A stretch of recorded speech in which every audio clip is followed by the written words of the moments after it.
All right, everybody, welcome back to class and welcome to our final module, module number 11, where we're going to talk about some treatment options related to substance use disorders and addiction and those kind of things.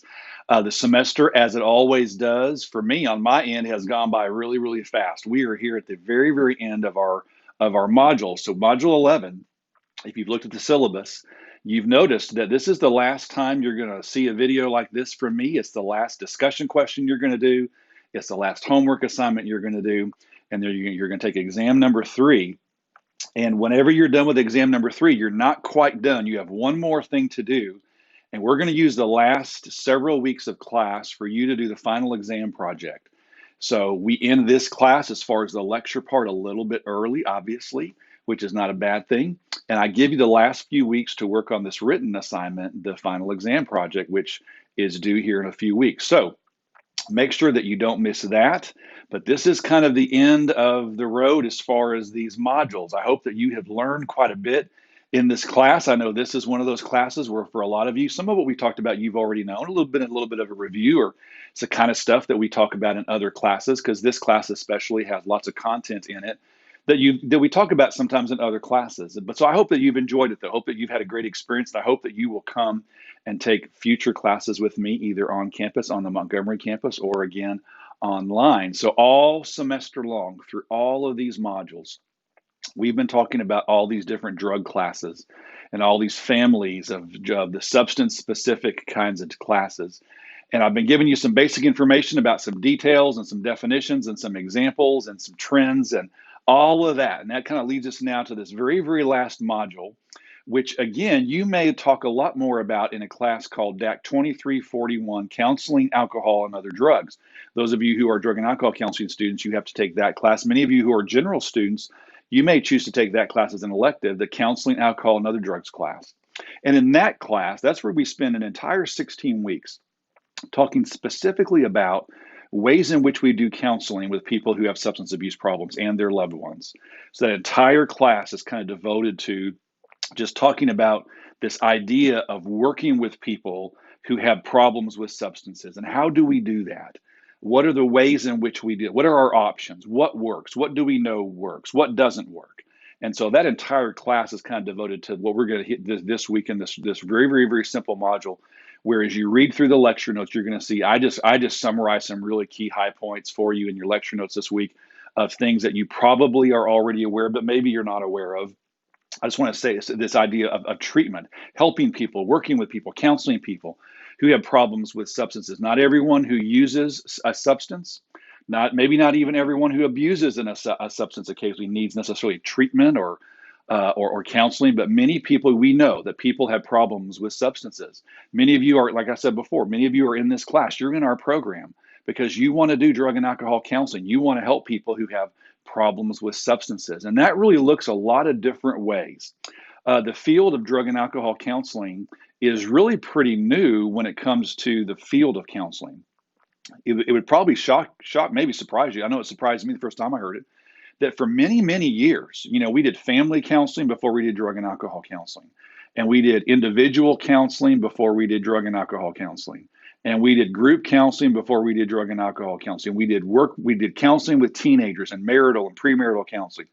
We did all of those kinds of forms of counseling for years before, not that long ago, we began then to develop in the field of counseling a specific drug and alcohol counseling kind of an approach and approaches.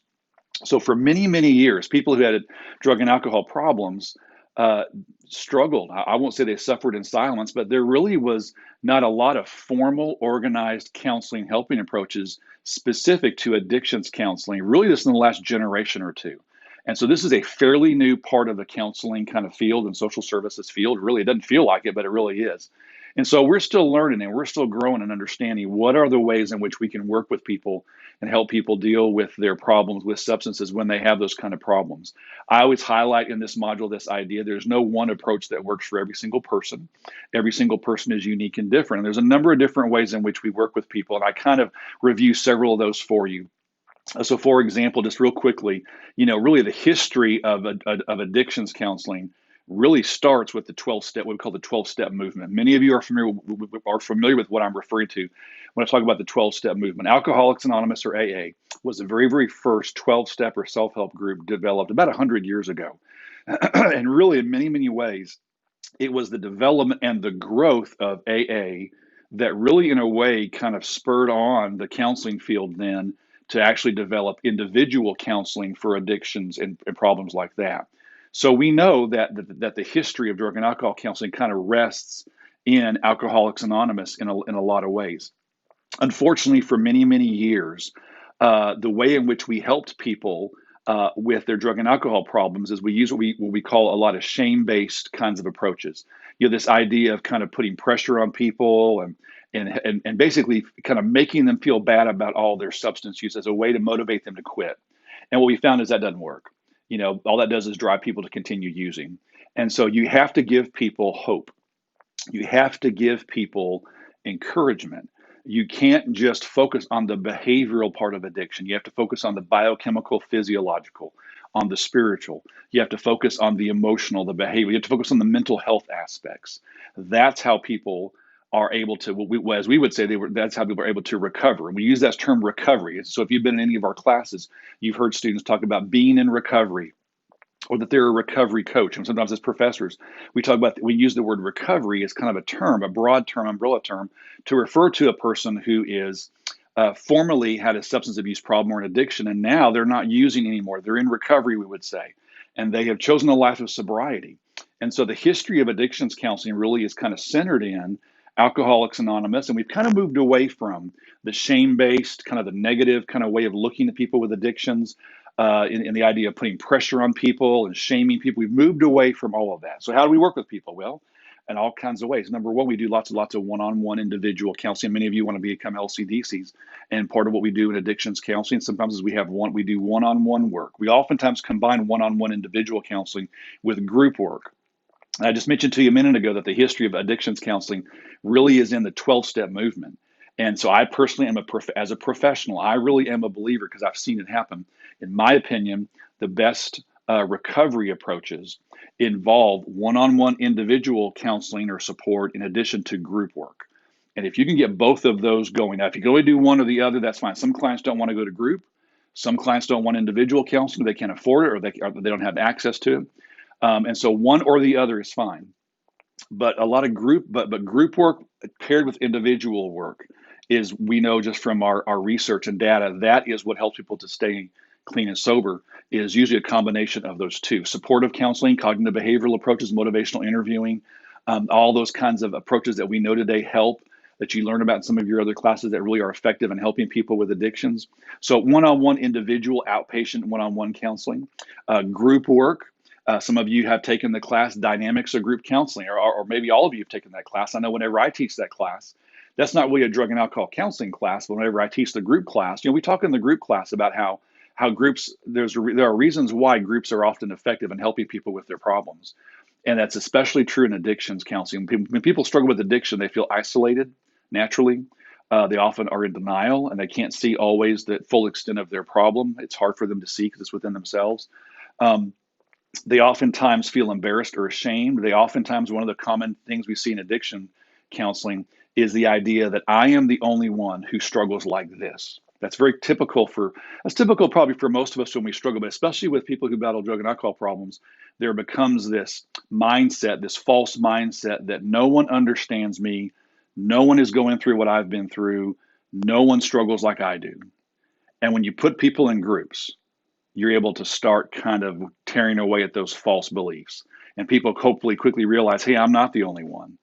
Hey, there are other people just like me in the world. Hey, there are people who know what to do. Hey, there are other people who are going through what I'm going through right now. And groups are great ways, especially in addictions counseling, to help people to find a road to recovery. Now, groups are good in all kinds of ways, but groups are especially effective. I mentioned several ideas to you in your notes this week about group counseling.